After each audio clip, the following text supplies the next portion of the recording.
وائن تم ٹھیک ہو؟ وہ اس کے قریب کھڑا اس سے پوچھ رہا تھا جبکہ وہ اس کے چہرے میں اپنے ٹہنگ کو ڈھونڈنے کی کوشش کر رہی تھی۔ کون تھا یہ شخص؟ اس کا ٹہنگ تو نہیں تھا، یہ تو کوئی اور تھا۔ وہ ضرور کوئی برا خواب دیکھ رہی تھی۔ اس کا ٹہنگ ایسا تو نہیں تھا، یہ تو کوئی حیوان تھا جس کے لیے کسی کی جان لینا کوئی بڑی بات نہ تھی۔ جن کا ایک ایک لفظ سچ تھا۔ ٹہنگ انسان نہیں بلکہ حیوان ہے، ڈیول شیطانوں کا بادشاہ۔ جمن نے چابی سے بیڑیاں کھول دیں۔ زخم بہت گہرا نہیں تھا لیکن ٹہنگ بہت احتیاط سے اس کا پیر دیکھ رہا تھا۔ وائن، سب سے پہلے ہم ہسپتال ڈاکٹر کے پاس جائیں گے۔ تمہیں بہت چوٹ لگی ہے، اس نے وائن کو مخاطب کرتے ہوئے کہا۔ وہ کب سے اس کے چہرے پر دیکھنے سے گریز کر رہا تھا کیونکہ ٹہنگ نے اس کے چہرے پر اپنے لیے بے یقینی دیکھی تھی۔ اس کے چہرے کی بے اعتباری دیکھ کر اس کو دوبارہ دیکھنے کی ٹہنگ ہمت پیدا نہیں کر پایا۔ ٹہنگ کو کچھ گڑبڑ ہونے کا اندازہ تھا لیکن فی الحال اسے اگنور کر گیا۔ اس نے کب اسے اٹھایا اور کب لا کر گاڑی میں بٹھایا، اسے ہوش نہ تھا۔ ہوش تھا تو بس اتنا کہ ٹہنگ نے اس کا یقین توڑا ہے۔ گاڑی ہاسپٹل آ کر رکی۔ ٹہنگ یہاں بھی اسے احتیاط سے اٹھا کر اندر لایا تھا۔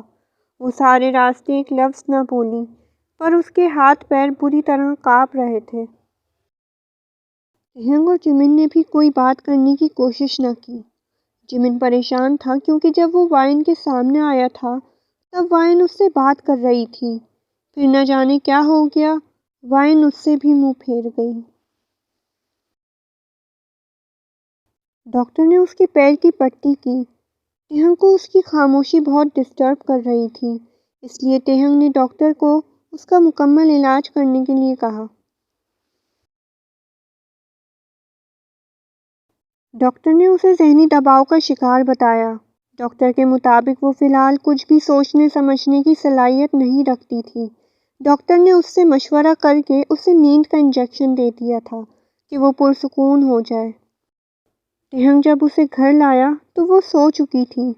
وہ اسے احتیاط سے اٹھا کر اپنے بیڈ روم میں لایا۔ سوگا، میں تمہیں کبھی معاف نہیں کروں گا۔ تمہیں اس کی بہت بھاری قیمت چکانی ہوگی، وہ وائن کے بالوں میں انگلیاں چلاتا ہوا کہہ رہا تھا۔ اتنا سب کچھ ہو گیا اور تم نے مجھے بتایا تک نہیں۔ میں اپنے گھر پر تھی جمن، کسی دوسرے ملک نہیں چلی گئی تھی۔ وائن کیسی ہے؟ لیلا نے پریشانی سے پوچھا کیونکہ وہ جانتی تھی کہ وائن ٹہنگ کے لیے بہت اہمیت رکھتی ہے۔ ٹہنگ اس کے لیے کچھ بھی کر سکتا ہے۔ مجھے نہیں پتا، مجھے بس اتنا پتا ہے کہ اسے کچھ نہ کچھ تو پتہ چل چکا ہے۔ تم سوچ بھی نہیں سکتی لیلا، اس نے کس طرح سے ہاسپٹل میں میرے ہاتھ سے اپنا ہاتھ چھڑوایا ہے۔ وہ ان لوگوں سے نہیں بلکہ ہم لوگوں سے ڈر رہی تھی۔ وہ ہمیں کتنی بے یقینی سے دیکھ رہی تھی تم اندازہ بھی نہیں لگا سکتی۔ وہ ڈر سے کانپ رہی تھی لیلا، جمن نے پریشان ہو کر کہا۔ اب کیا وہ ٹہنگ کے ساتھ ہے؟ میرا مطلب ہے کہ اس بارے میں اس نے ٹہنگ سے کوئی ایسی بات کی ہے کہ وہ سب کچھ جان چکی ہے؟ لیلا نے پوچھا۔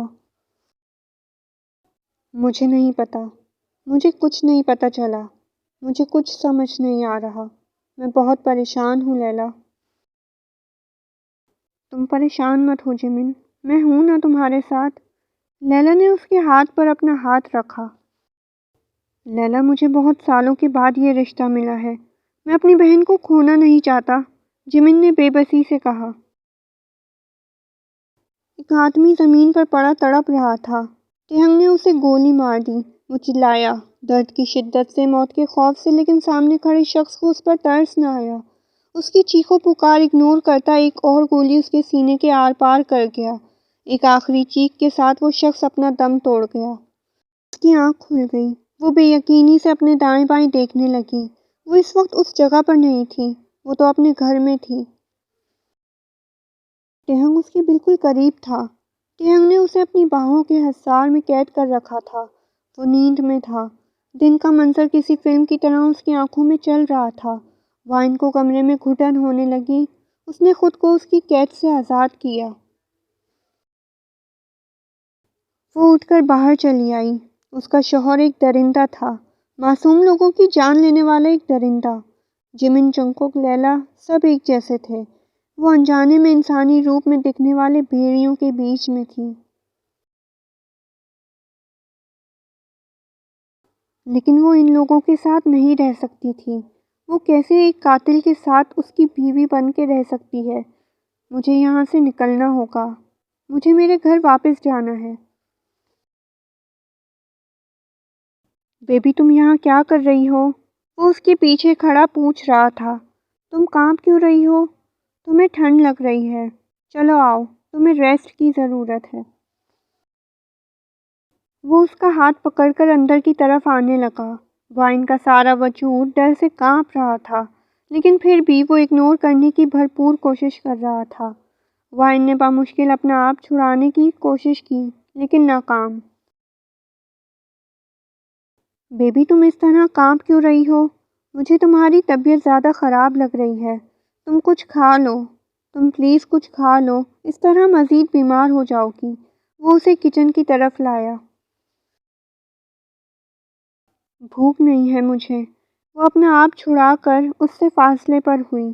اس کی آواز میں کپکپاہٹ تھی۔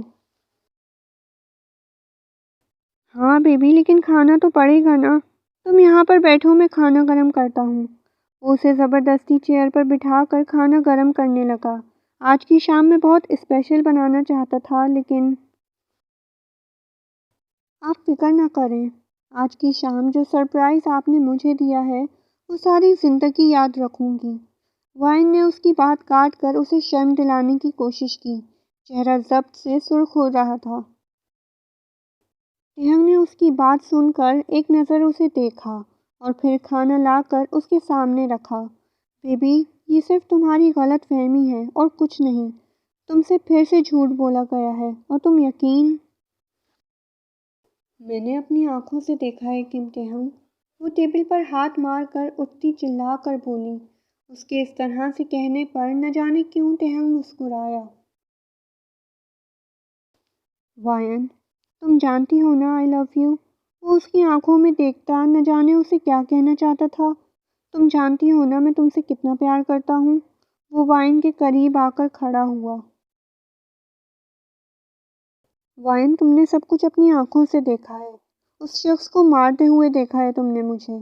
تو یہ بھی جانتی ہوگی کہ میں نے اسے کیوں مارا۔ وہ تمہیں اٹھا کر لے گئے تھے، تمہیں مارنا چاہتے تھے۔ وائن، صرف میری موت میرے اللہ کے ہاتھ میں ہے۔ آپ ہوتے کون ہیں کسی کی زندگی کا فیصلہ کرنے والے؟ وائن کی آنکھوں سے آنسو چھلک پڑے۔ تہنگ نے ایک نظر اسے گھور کر دیکھا۔ مجھے اتنی اونچی آواز پسند نہیں ہے وائن۔